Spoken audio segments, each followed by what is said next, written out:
Welcome to our collaborative on Peace Engineering Echo. The title of this collaborative is Could Conscious Leadership Be Committee's Lever? There's a call to action that was launched by the Nobel laureates in conjunction with several organizations around the world and the National Academies of Engineering. The call is that we have this decade to make a big difference in the world because of climate change and its repercussions in every model that we need to reimagine, re-engineer. By model, I mean the infrastructure models of water systems, energy systems, telecom systems, the financial model. Inequality and violence is on the rise. And the challenge is new leadership. We need leaders to take an action quickly. We don't have enough time to everybody to get a PhD because we have a decade to make a difference. So we have a guest that will talk about how can we create leaders that can hit the ground running, not walking, to make a difference. So we have Brett, who has tremendous experience in training people, CEOs and leaders around the world. And with Mike and other people, he has created a non-for-profit to train people at the community level and address issues that also will rise when you want to change things, which is conflict. So next slide, please. So what is it that we want to do with peace engineering? We want to imagine, design, and create new solutions for the grand challenges, global challenges that we're addressing. Next, please. This is a definition. This is not the definition. This is just a definition of peace engineering. And one of the challenges that we pose to you is help us define peace engineering. What does it mean to you? Next, please. So this session is being recorded. Please type your name, email, and affiliation in the chat. If you're not speaking, please mute yourself. We will have a session for questions and answers after the presentation. And depending on your bandwidth, you may want to turn off the video or not. Next, please. So again, this is the title of this collaborative, Could Conscious Leadership Be a Committee's Leader? Next, please. So I already introduced Brett. Thank you so much for being with us. And Michael also, Bezdek, and of course, Bernard. So Brett, here's the microphone to you. Hello, friends. What a pleasure to meet all these peace engineers. Yes, this is awesome. So I'm calling in today from Austin, Texas, where I'm based, and I'm going to be sharing a kind of a flyover of some important and I think possibly provocative, thought-provoking ideas about leadership and applied leadership theory, 20-year social science project, and also a little bit about this rapid leadership development methodology that we developed in the corporate world, but now we're taking around the world through our nonprofit Conscious Coalition. And my intention is to give kind of a flyover, and we're going to give a couple of examples of things we're doing with our nonprofit. And then we'll have the Q&A. And in the Q&A, you can ask me to go back to any of the kind of theoretical points or the more technical things, and we can drill down and go in further. And also, I've started to collect a kind of care package. And so everything I'm going to mention today, I'm going to have multiple white papers, training guides, and PowerPoint slides, and I'm putting them all in a Google Drive, and we'll send that out to you later today or tomorrow. So even though I'm going to kind of hit you with a little bit of technical, social science stuff, feel free to either ask about it during the Q&A, and I'll send you lots of backup materials to support that. So I'm going to go ahead and share my slide now.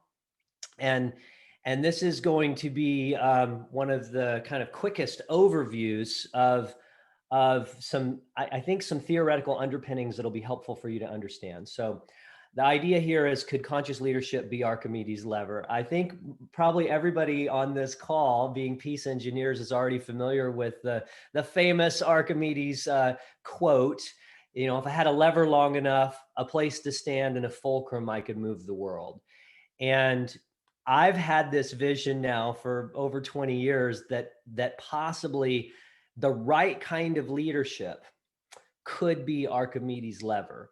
And after 20 years of doing this, I'm as convinced as ever that we have a very long lever, and if we can, you know, apply our wisdom as to where to place it around the world, that we really can move the world.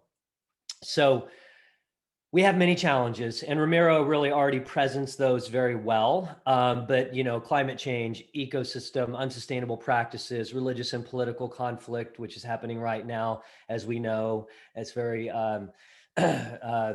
tender and challenging for some of our brothers and sisters in parts of the world. Exploitation, colonialization, wage slavery, obscene concentration of wealth, democracy being bought and hijacked. So as Ramiro said, you know, we don't exactly have the luxury of time. We need to get moving.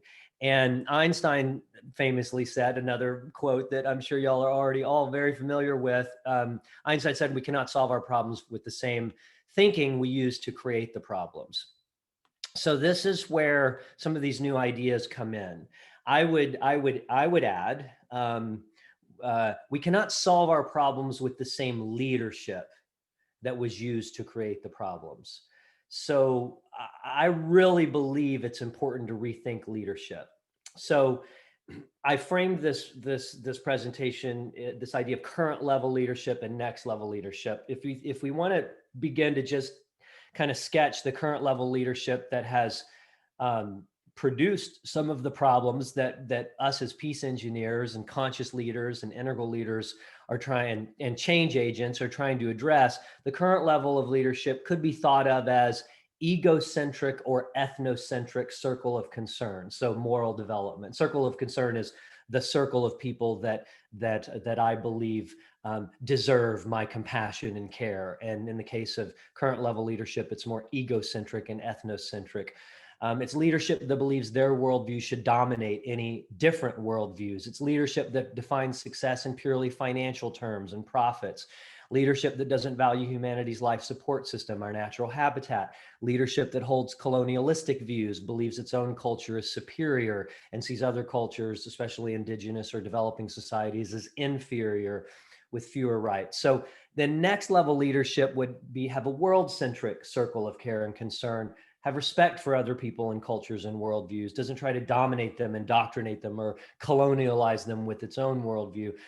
Values natural capital and people over profits with a multi-capital approach or triple bottom line approach. Values humanity's life support system, our natural environment, and seeks to protect it, and sees indigenous cultures as precious and not inferior. Now, this part so far is probably obvious, but the part that I'm going to introduce next is going to be a little bit provocative, because what we've attempted to do at Integral Institute and Stakeholder Leadership Academy is to create kind of a universal model of leadership that includes yet transcends and pulls together all the other theories of leadership. So for most of you, this will be new. But before I get into that, this is just a summary, and I'm going to share my slides and a whole lot of additional reference material. So kind of current level, next level, we can contrast it that way. So Oliver Wendell Holmes, one of my favorite quotes, many of you are already familiar with this quote: I would not give a fig for the simplicity this side of complexity, but I would give my life for the simplicity on the other side of complexity. So that's what we really endeavored, a multi-decade, multi-million-dollar social science project to try to get to the second simplicity of leadership. This is the Rosetta Stone. Again, I know y'all are familiar with this. It has three languages on it: Greek, Demotic, and hieroglyphics. And so it allowed humans for the first time to decipher hieroglyphics, okay? And so I know that you know that. And so I really use this as a metaphor, as we'll see. And I had the opportunity with Ken Wilber and the Integral Institute and the R&D team at the Stegen Leadership Academy, as I mentioned, to develop and test a unifying theory of leadership that would include yet transcend all major leadership theories.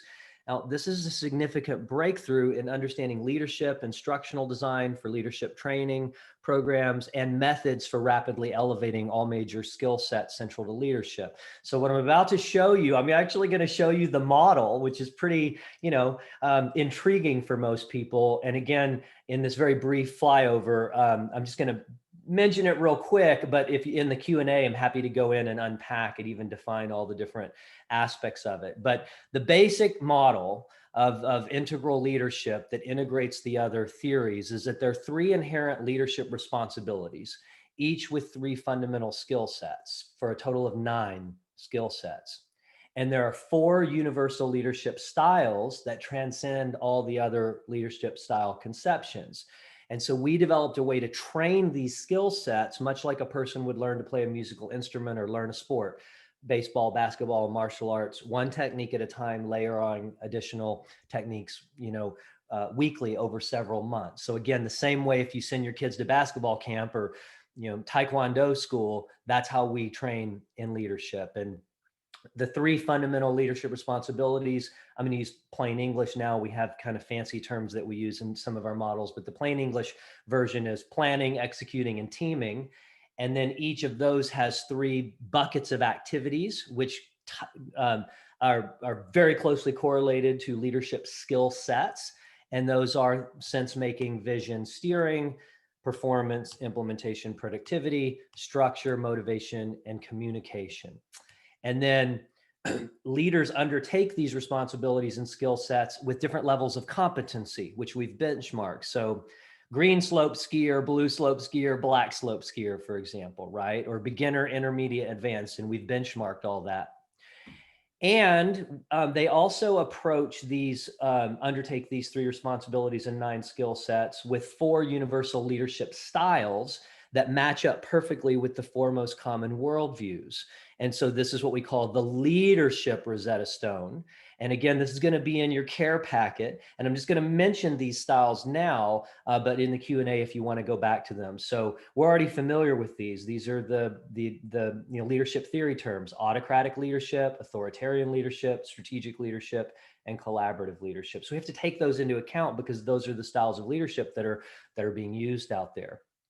And so that's the quick kind of theoretical flyover. And again, during the Q&A, if you want me to go back and define or unpack any of that, happy to. But now what I want to do is I want to shift and talk about, with Michael and Bernard, a multi-dimensional approach, an integral approach to partnering with communities, with regions, with nations, with governments, NGOs, social ventures. And this is essentially integral international development, but we've added the layer of this integral leadership that we developed over a couple of decades, and it's working really well. Surprisingly well, actually. And so I like to just summarize it by saying top down, bottom up, outside in, inside out. Okay. So when we go in, for example, partnering with communities in Uganda, which we're going to talk about next, we take a top down approach. We work with the leaders and provide leadership training at the government level and the police force level and the military. And then we also take a bottom up approach. We work with the tribal leadership. We have an outside in approach. We do things like drill water wells and build houses and help them begin to irrigate and farm. So that's the outside, but the inside out is to provide them developmental frameworks and tools and training that they grow their abilities, right? And so adaptive change as opposed to, say, technical change, right? So, and Michael will help me with this one. I'll kick it off by mentioning the Uganda National Police Force. and regional, village, and tribal leaders, secular and non-secular, and both in terms of working with them and supporting them in education in the areas of conflict resolution and leadership training, but also providing natural things that they need, such as water and housing and things like that. And so I'll start by saying that I'm going to go ahead and stop sharing my screen at this point because we're going to go to me and Michael. I'll start by saying that we had the opportunity and ongoing, we are training now the Uganda National Police Force twice a year.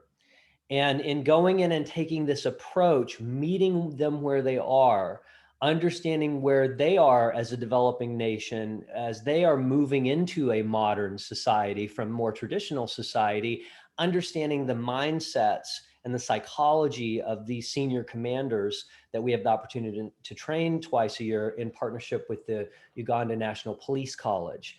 And the results were actually phenomenal. Michael can speak to what the head of the Uganda National Police School and College has shared, and some of the results we're seeing.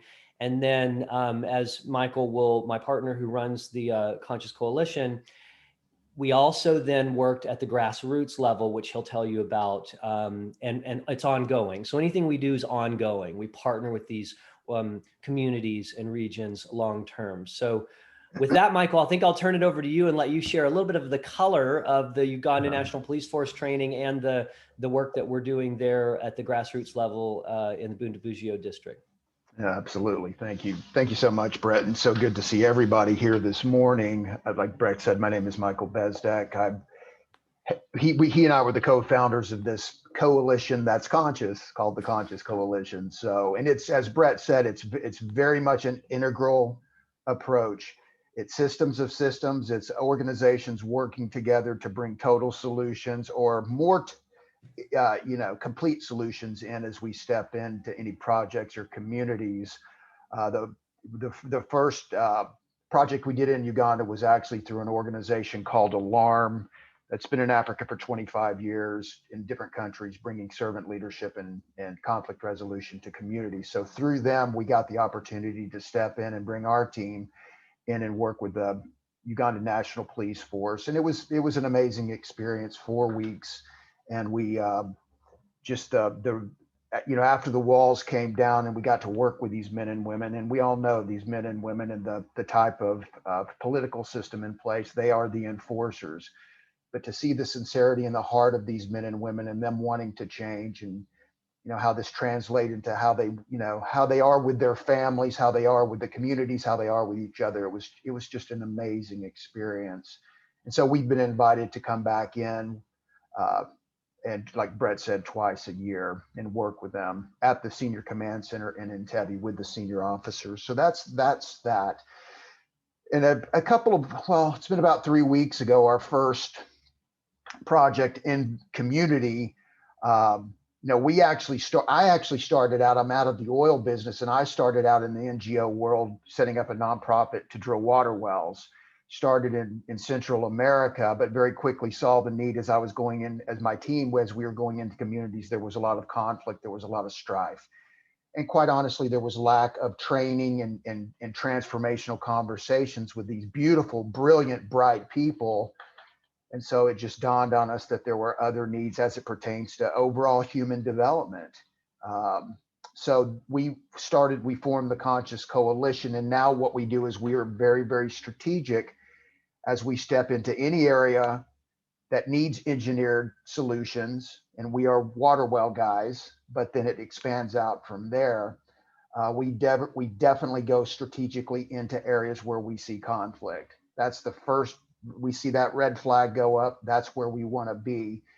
And just so happens that potentially or not potentially, there are these villages that need water. So I'll give you a perfect example of the last one that we went into in Western Uganda. It's in the district of Bundibugyo, which is on the border of the Congo.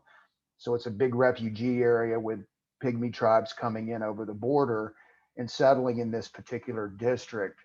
So what we did is we went in and identified a village, prototypical. You have the children walking 4 kilometers each way, and they were gathering water from a very shallow well. It looks like a mud pit. Looks like coffee coming out of a mud pit with trash, what you always see and expect.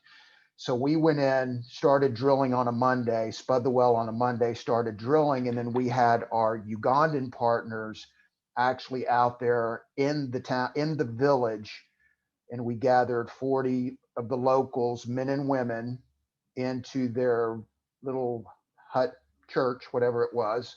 We invited 35. We had 50 show up, and it was 4 different tribes came. The Pygmies actually came. They weren't in that village, but they actually came in as well. And it was 2 days worth of training while the well was being drilled in compassionate or servant leadership conversations, and then peaceful coexistence as well. We had sanitation and hygiene, and then also we talked about women's human and legal rights, and children's as well. Now we were very purposeful in having men and women both in those conversations, and also spoke to some of the men's rights as well, and some of the things that the men are struggling with. So there's some trauma and healing that's weaved into those 2 days, into that transformational conversation or training. So that was Monday and Tuesday while the well is being drilled. Wednesday and Thursday, our group went into the town of Bundabugyo, which is the largest town in the district, kind of the district seat, if you will, working with a local bishop who is the influencer in that area. He's the connector, the peacemaker. He invited in 30 men and 30 women, and these were district and beyond leaders at a higher level. And so we had, sheikhs and imams, Islamic, we had Christian, we had a Catholic cardinal, we had bishops and other clergy, we had the district council chairs and the politicians in the room as well. We had the police chief of police from the district, the superintendent of schools. We had a regional, kind of a royal prime minister. We had 3 tribal chiefs in that room as well. We had women's leaders, a group of young leaders as well. And I'm probably forgetting someone here, but it's as you can see, leadership of the district was well represented, and they were the same conversations, a bit different audience, but they were 2 compassionate leadership. Once again, human rights, and then also there was trauma and healing conversations as well as more leadership, and peace building, conflict resolution. And it was amazing. We weren't stepping in as we see a lot of, religious organizations coming in with one view or another, trying to convert anyone. It was all about just unification and coming together and working together so as to build together instead of tearing things down apart. Once again, the success was tremendous. It was really neat. We actually had an imam step up at the end, and he gathered a circle, and they prayed in the name of unification. It was just a beautiful experience. So, and we had some wonderful testimonials. So anyway, that was the Wednesday and Thursday while the well was still being drilled. And then on Friday, now let me say this from a technical standpoint, we as the from across the pond, way across the pond, were set up with the technology and the big screens and able to zoom in while our partners were there in the room with them. Our trainers and facilitators and leaders were having conversations using technology. So we were running most of the sessions. While we were in the town, we couldn't actually out in the village, technology wouldn't allow. On the 5th day, on that Friday, we have some partners out of England, out of London, that do children's programming. And it's really kind of a Sesame Street type programming. So the little ones came in from the primary school, and on Friday spent 4 hours with song and dance and poetry and storytelling, a party. They did some movement and meditation, and everything was it was a children's developmental psychology, if you will, very, very friendly and light. with, feel your emotions, peace and reconciliation. A lot of our messages were being weaved into that curriculum and that fun that they were having as well. Now, the neat thing was in that on the Children's Day, they had kids from all over the world were participating. So it was the Ugandan children, 80 of them. And then it was children from Russia, the United States, UK, and Europe as well, all from different places, all, having this international party together. So that was the week while the well was being drilled. We got the well down, and big success, good, great pressure, great flow. We're going to be able to use it for agriculture as well as just for the village. So that was it. That's the integrated approach of us stepping in, engineered resources, but also these transformational conversations. And ours is a model that we will continue to come back. We'll continue to go back into this particular area with more resources, with our partners, Engineers Without Borders, Bernard, Donna, and Ramiro, at our side with the engineered resources, but also these continued conversations with more leaders, different leaders, other people.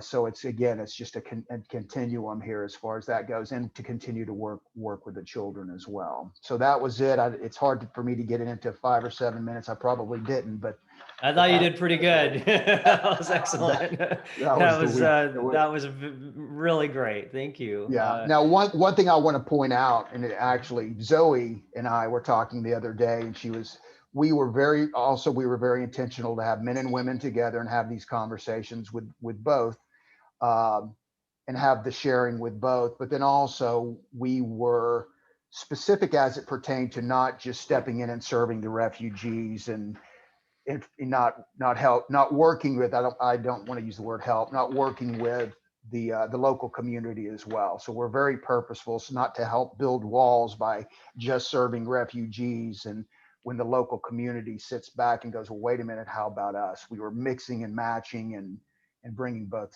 of them together, both communities.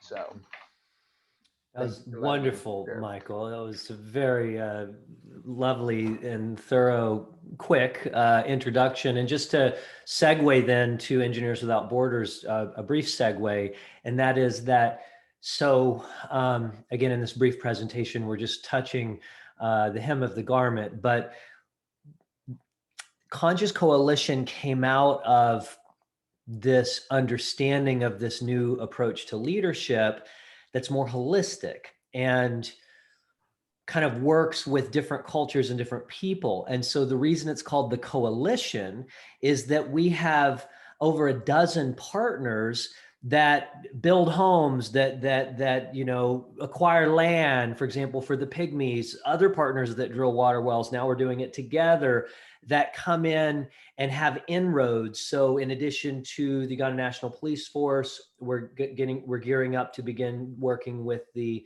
Ministry of Water and Environment, the law school with the local university, and so on. And then we are going to continue to work with the regional and local leaders and tribal leaders, as well as additional districts. So it's not just one touch point, it's multiple touch points. And it's not just us, like us trying to be like the Red Cross going in.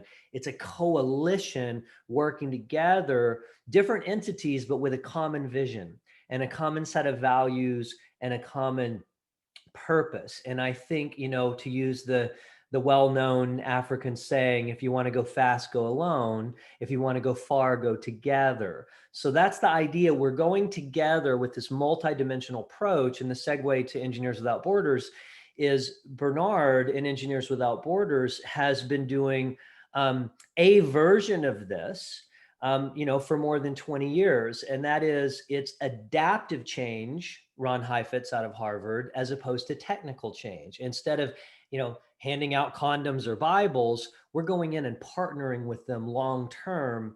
And yes, we do provide some tools and some developmental scaffolding and partnership, but they're the ones, this region in Bundibugyo, we referred to them as the Bundibugyo Leadership Coalition. So now they have a coalition of leaders from all different walks of life with common challenges and common problems, and also a common vision to lift up their region. So this is kind of the idea. And again, Bernard, over to you, brother. You know, you've been doing a version of this adaptive change as opposed to technical change, inspired also by conscious leadership and integral leadership approaches now for 20 years. So I will just flash my screen real quick, and then we'll go over to you, Bernard. So as another example of what we're calling this next level leadership, of course, is Engineers Without Borders. So Bernard, if you could speak to some of what y'all have done. Yeah, just thank you, Brett, and good morning, everyone, good afternoon. Just a few words because we want to spend time with questions and answers today. I met Brett and Michael and a few others in the field of conscious coalition, and I really resonated with the approach that they are using, and for many reasons. I'm going to start with two quotes that I thought will, they're kind of general, but I think I like them. One quote is about the relationship between sustainability and leadership. Think about it. Imagine sustainability without leadership. What kind of sustainability would that be? It would be maybe a bunch of tree huggers on steroids and trying to solve some problems, but sustainability without leadership is completely meaningless. Now, if you look at leadership without sustainability, you've got to be really careful depending on the type of leadership that you are dealing with. As Brett mentioned, some form of leadership without sustainability can actually destroy the planet. So that's one aspect I wanted to show, is that the two are extremely connected, especially the field of sustainability today and sustainable development. We are facing some of the most complex problems on our planet. And I think COVID brought up many of those problems that already existed. So how are we going to address them? We're going to address them with leadership, but not all types of leadership. We're going to address them with a form of leadership that is conscious, that involves the inner and the outer dimensions of human beings. Now, I'm talking about inner dimensions. If I were to present that to a bunch of engineers, they look at me and stare at me and say, what on earth are you talking about it? Again, I'm going to quote here a theologian, Meister Eckhart, of the 11th, 12th century. And when he talks about the outer work cannot be small if the inner work is small. And it has to be, the outer work cannot be great if the inner work is small. I always get confused between that. But think about when we talk about leadership, it's an inner leadership. It's about know thyself. It's about know who you are, know about your value system, our value system, not just yours, mine too. And also how you put the value system into practice. Peace engineering, that's another, I think the two, leadership and peace engineering. When it comes to leadership and peace engineering, the two talk to each other. They are twins, essentially. I mean, you cannot have one without the other. What is a good peace engineering project? What is, when I'm talking about peace engineering solutions here, what are solutions that make peace engineering a peace engineering project? Well, I think in my opinion, we're tapping again into the 5 P's of sustainability. Are they good for the planet? Are they good for the people? Are they creating profit? Are they profitable? Do they create partnership? And that's what Brett was talking about and Michael was talking about, the importance of partnership. And in engineering, we tend to think that all problems in the world are technical. Believe me, if all problems in the world were technical, we would have solved them a long time ago. So we're talking about people, planet, profit, partnership, and peace. Do the projects bring peace? If the answer to those 5 questions is no, don't do the project.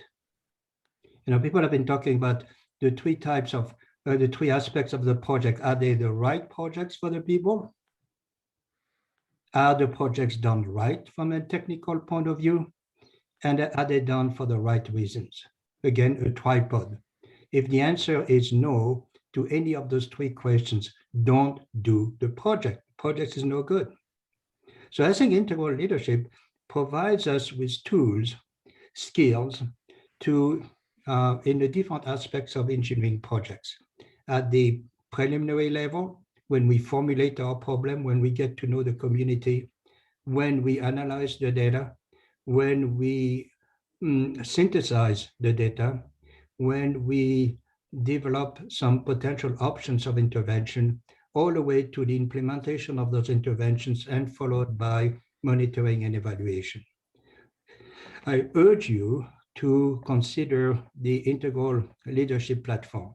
You can read about it, and I think Brett is doing a fantastic job in lecturing about it, and also in providing us with a set of tools that we can all explore on our own. But the best, I think, is to take some workshops. And I hope that through this peace engineering platform, we will be able to have more workshops if, of course, you are interested.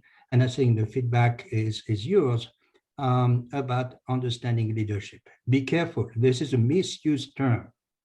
Who doesn't want to be a leader? But where on earth do we learn to be leaders in universities? We don't. You don't take a class on leadership, you know, and you're expected by some magic over your lifetime to be a leader. Well, let's speed up that process. Let's introduce leadership ASAP in K-12 education so that it's second nature in essentially when we do engineering projects, when we are in a professional sector. So I think that it's refreshing. When I heard about peace engineering, it was a good cold shower in the summertime. When I heard about integral leadership, that was another nice cold shower in the summertime. And I think that we need to build on that. And it's really up to us to endorse it and to integrate these new tools. It's a new, I'm glad that Brett mentioned Albert Einstein. Problem cannot be solved with the same level of thinking, the same level of leadership, the same level of consciousness that created them. Period. Try it. Try without it. We have been doing it for the past 50, 60 years, and the planet is full of wasteful projects. 60% of water pumps in Africa collapsed after 6 months. Think about how successful that is, right? So I'm going to stop there, and I'm fully, endorsing peace engineering. It's going to be my middle name, and and integral leadership. That's also my middle name. But I have a few middle names that I won't share with you. Some good, some bad. Anyway, okay, guys. Thank you so much for the opportunity to say a few words and endorsing these two great initiatives, peace engineering and integral leadership. Up to you, Ramiro, now to start the conversation. One thing I wanted to say, Bernard is talking about integral leadership, and Brett did a fantastic job of describing it. One thing that it does that is very important, integral theory, integral development, let me say that, is what integral development is, and this is overlay leadership right into it. It's a lot of people think, well, I need to get smarter. I needed to develop my cognitive intelligence. Well, what this takes into account is not just cognitive, okay, the ascension or the development of your cognitive skills, but also your emotional skills. Okay, so this approach helps develop emotional intelligence, your social skills, or your interpersonal intelligence as well, your moral, your ethical as well. So not only are you becoming a better leader, but you're becoming a better leader across that. And that's what integral, across those different areas. And that's what integral is. Thanks so much. And you're becoming you're becoming a better human being, a better father, a better mother, a better husband, a better mother, and a better friend. And I think the planet needs people like that.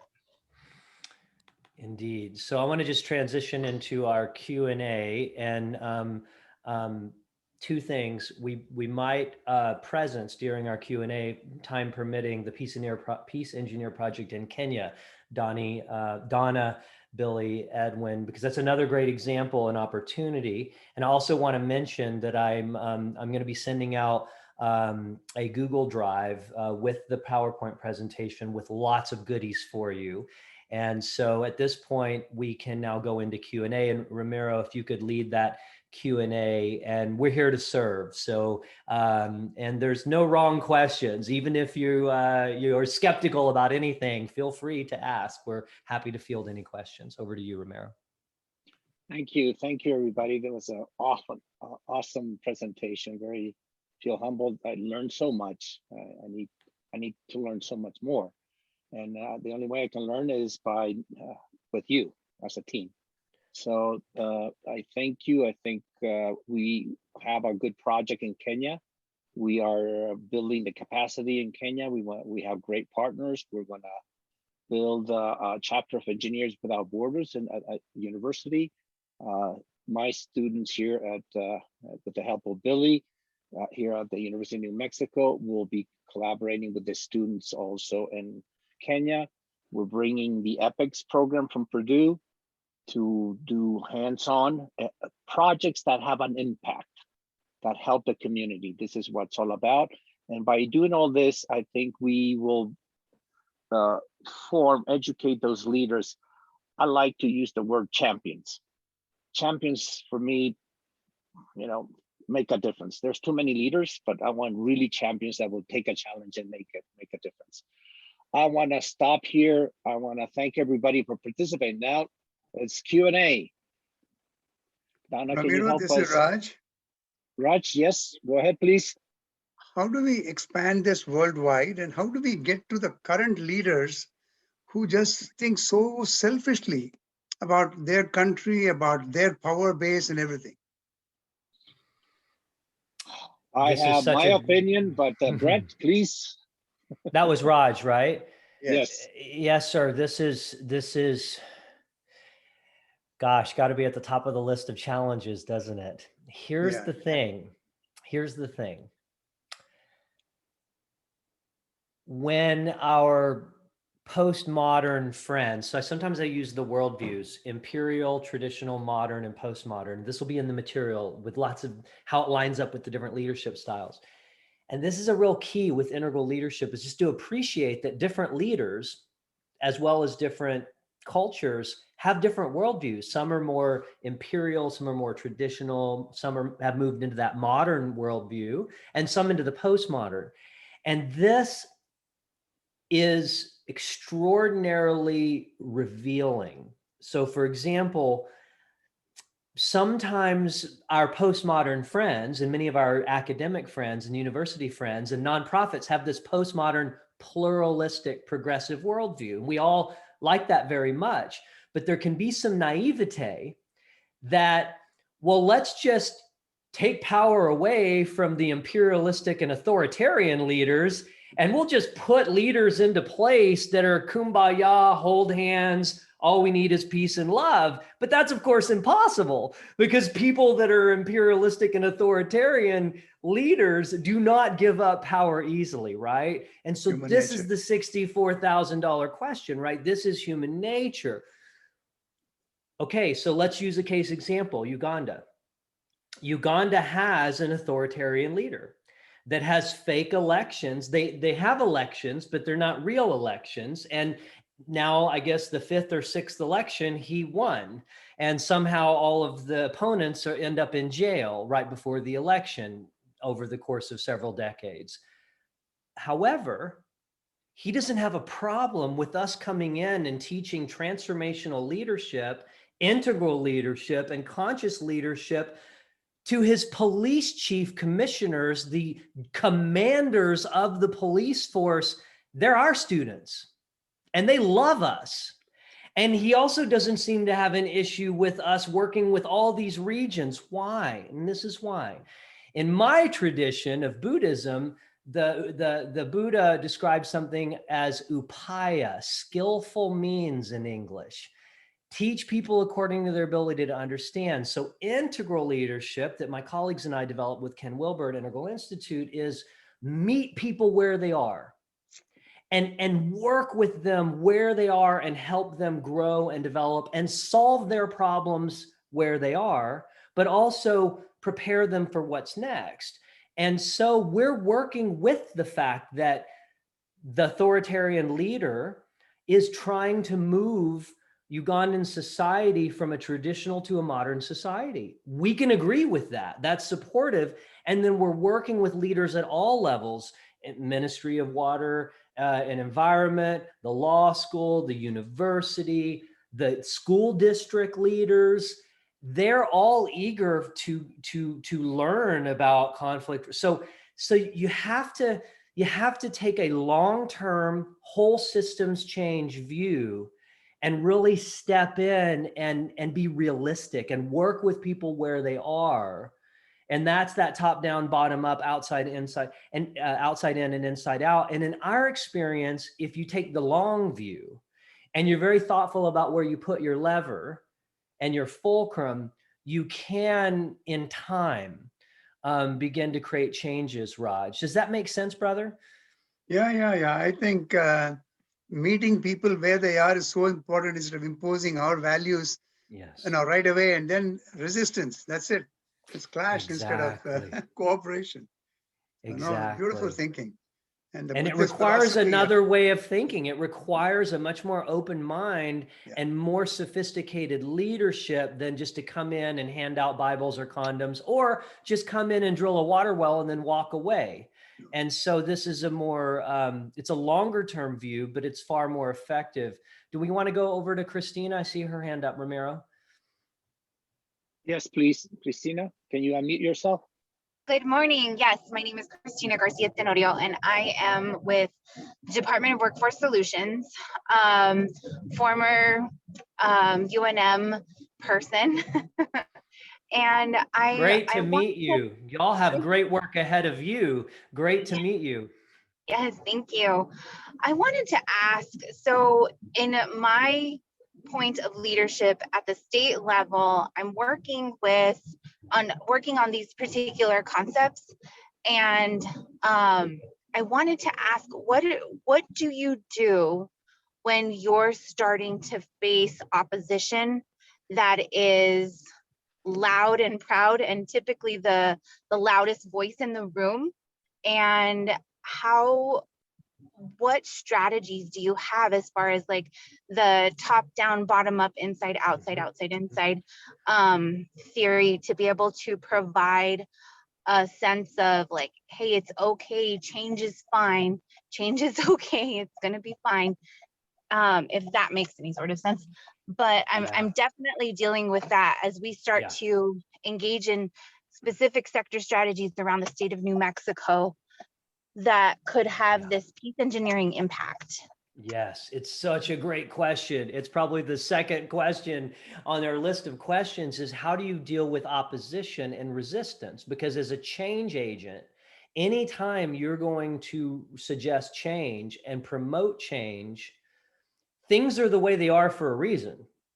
Things haven't changed as much as you would expect for a reason, right? There are systems and people that are benefiting from the way things are. There's a kind of homeostasis in a complex system. And so we have the challenge, but also the opportunity to, as Stephen Covey said, seek to understand. And one of the questions that we teach people that are change agents and that are learning leadership is we ask, look at all of your stakeholders, including the people that are resisting, all the people in the ecosystem, all of the stakeholders, including your opponents. What is their motivation?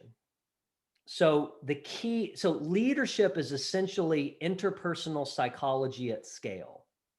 So we have to learn more about psychology, in particular motivation, because if we can understand what's motivating our opponents and the people resisting, we can appreciate that with every complaint, there is commitment. People don't complain about things, and people don't fight things, and people don't resist things if they don't care about something. So we have to look at our stakeholder network, and we have to understand, what do they care about? What is motivating them? And as we understand that, I like to think of it like this, to use a sailing metaphor. Sometimes you're sailing, but you have to sail into the wind. Do you just give up, or do you resist the wind? What do? We adjust our sails, and the wind is motivation. We adjust our sails and we tack into the wind. So we use their energy almost like judo, we use it's kind of leadership judo to move in the direction we want to move. And so we understand, and oftentimes we help them meet that need or that desire. If our opponent wants to be seen as a tough guy, we let them be a tough guy. If our opponent wants more status and recognition and power, we find a way to help them feel powerful. And we step into their world and say, what would be an imperialistic or an autocratic, or what would be their reason for supporting this initiative? It makes them more powerful. It makes them have more status. It gives them more exposure. Now, this is not as easy as me explaining it in a 2-minute workshop, but this is the method. And so we take the long view, we understand our stakeholders, we understand the different motivations, and we use our imagination to engineer systems thinking, to engineer solutions that have the highest probability, and projects and initiatives that have the highest probability of being either supported or at least not resisted as much. Does that make sense? So we need to engineer our leadership interventions. We need to engineer the solutions that we're coming up with that try to serve the greater good, including our apparent opponents. So I'm hoping that was helpful in a short answer, but that's part of what integral leadership does. Does that make any sense, Christina? Absolutely, it really does. And that gives me a good, and even their answer to Raj was super helpful as well, because meeting them where they are and then assisting them from there is definitely one of those strategies. So I'll definitely work on implementing that. Have a ton of notes. So. I hope to continue this conversation, Christina. You sound great, and you sound like a very committed leader that's looking for next level solutions that in your state and some of your predecessors were using current level thinking and they didn't get the results, and you're expanding your thinking, and I'm confident you'll find your way. So thank you for being here and for asking that question, sister. Thank you. I appreciate your time. Right, we're going to go to Mary Eckert, please. Next. Yeah, this is a totally amazing webinar. I really appreciate all the work that's gone into it, Brett. And I am chiming in because we saw what Bernard suggested. You know, you have this failure of wells, but you also have this duplication of investment because people don't know what the other guy's doing. And there are all of these horizontal efforts across the globe. What we're trying to do is through a global waterworks community is showcase all of those who make water work. And we have an initiative we hope to roll out this fall called Global Water Heroes.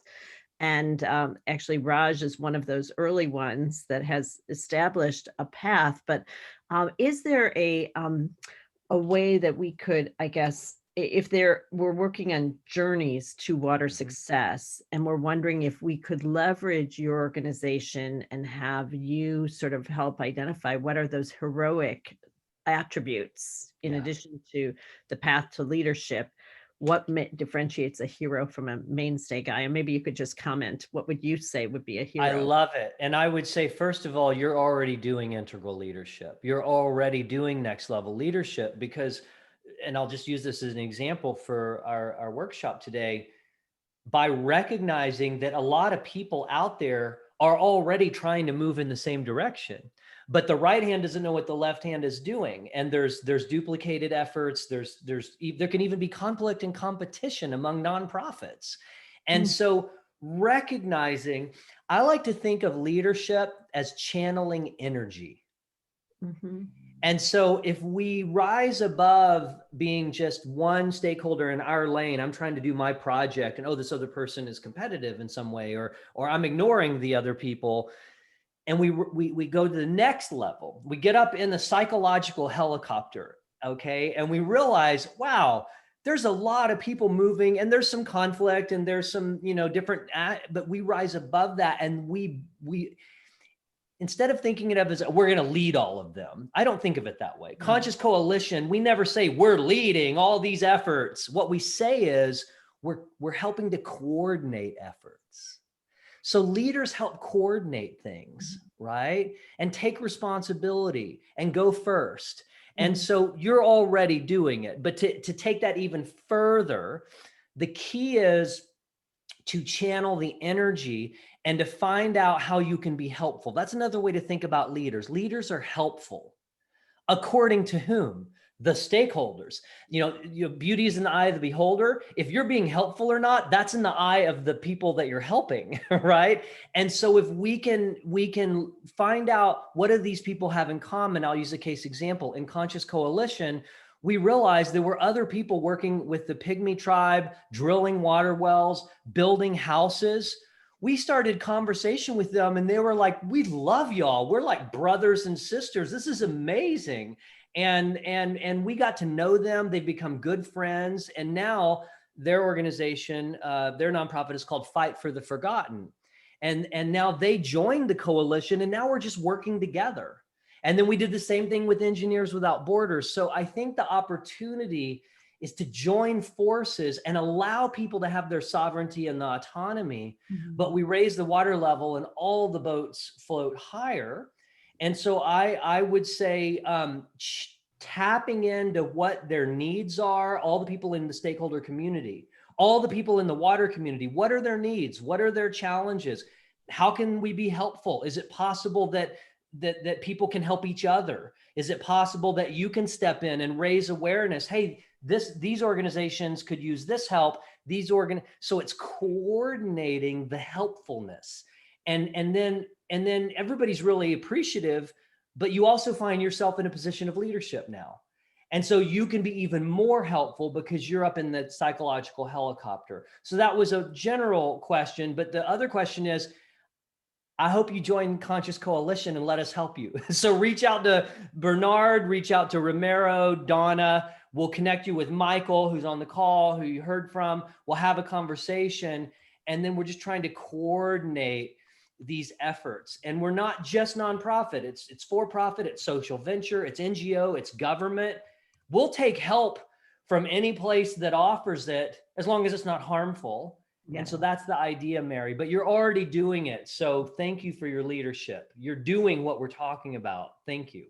Thank you all. This is great. Since we started a couple of minutes late because of technical difficulties, we're gonna eat into a couple more minutes. Billy, you raised your hand. Unmute yourself, please. All right. Thank you, Brett and Michael and Bernard for your presentation. I think I'll taking away some keywords. One of them is a current level thinking. Not quite helpful per se, but I just wanna, I heard Michael talk about a program that was able to integrate and work with the children in the community, which I thought was so phenomenal. For the case of my project, we have had to work with children and young people in the community. In other terms, you might look at it as a child labor, but it's one of the things we have to contend with. We have young children engaged in a small-scale mining at a very, very significant rate. So Michael, I'm still keen to learn what program you are able to use, how you are able to rally recruit, and the end result of that programming for the children and the youth. Yeah, absolutely. Again, what we're doing is we have partners that are there on site and working with another organization, like I said, out of England. And what it is it's really, it's a situation to step in and be with these children and bring, some maybe a different conversation into their lives. And it's all through children's ways and what lights children up. It's children, what lights them up, to sing, to dance, to play, to draw pictures, to tell stories. So we were just working with this organization in London to do that. We were able to do it virtually, and like I said, with our partners on the ground as well. And so in Kenya, we actually through Alarm have partners there. And I'll give you another example. So we were in Bundabugyo doing this. We're actually going to be in Kampala. There's an orphanage in Entebbe, or I'm sorry, in Jinja, that we're going to be stepping into, and it's children from the little ones, primary, all the secondary, primary, all the way through secondary.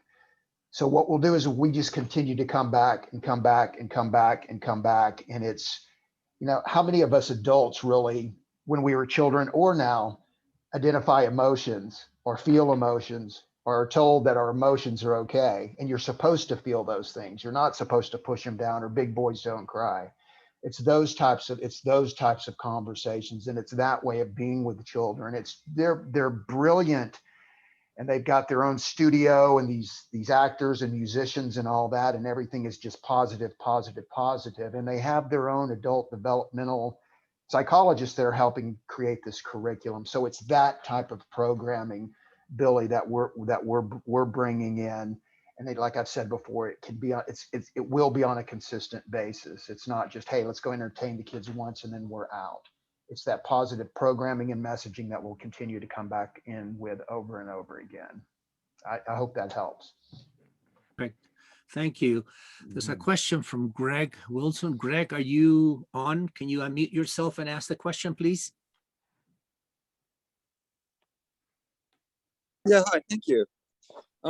Yeah, I was just interesting the challenges of your approach when you're working in a country that has, you know, active situations that are, you know, even with the people you're working with specifically are, you know, being cited for human rights violations. So it's really touchy.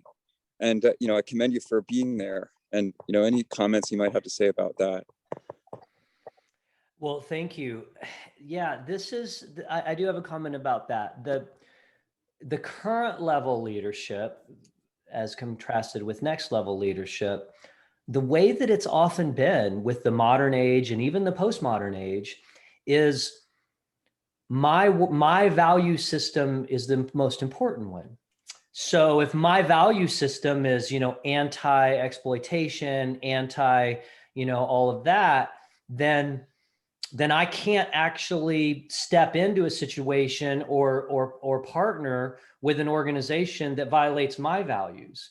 And so even with the postmodern, which is a very conscious level of values, there's a bias that can get in the way. And when we actually rise above those worldviews, the imperial, the traditional, the modern, the postmodern, and by the way, in the folder that I'm sending you, the Google Drive, there's details about when the worldview started historically, you know, Bronze Age, Iron Age, et cetera, Industrial Age, Information Age, and then the different leadership styles, and a lot of detail about what does these different leadership styles look like.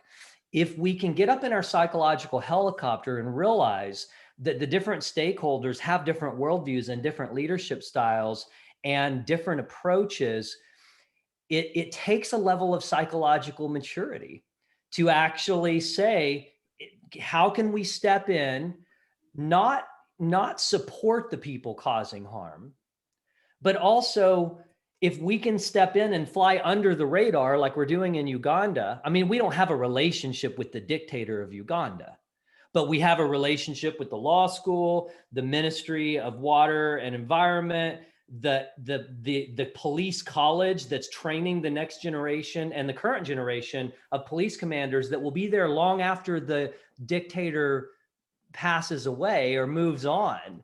So I think that you kind of have to even set our own worldview aside for a minute and just say, yeah, my postmodern sensibility has an allergic reaction to the dictatorial practices going on. But if I rise above that and I become integral, I can say, I can wade into this very carefully and be very thoughtful and navigate the complexities. And here's a good way to think about it. Really, really good people are trapped in bad systems. You know, I'll use the case example, the Uganda National Police Force, the senior commanders that are in our leadership program in the college, the police college there. These people are asked to put down rebellions with live ammunition. These individuals are forced to, by their boss, the dictator, put down rebellions. So we step into that and we get to know these people. These are the most beautiful people you will ever meet. They have the hugest hearts. They have so much compassion. And so they're in a difficult situation, but we actually can support and work with them, and we help them understand how to, and gave them additional tools and training on how to use those tools to deal with conflict and protest in nonviolent ways. And let me tell you, they want to use less force. They want to. So good people. So the summary, Greg, is we partner with good people that are in bad systems, and we do the work, and we're patient. And so I'm not saying that it's easy, but it's effective. Thank you, Greg. Thank you, everybody. We are beyond our time limit. Thank you, Brett. Thank you, Michael. Thank you, Bernard. Thank you, everybody, for participating. Please keep in touch with us. We will continue with our collaboratives. And I think this topic has a lot more to go. Thank you, everybody.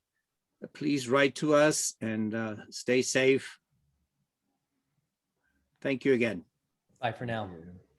Contact us through Romero and Donna.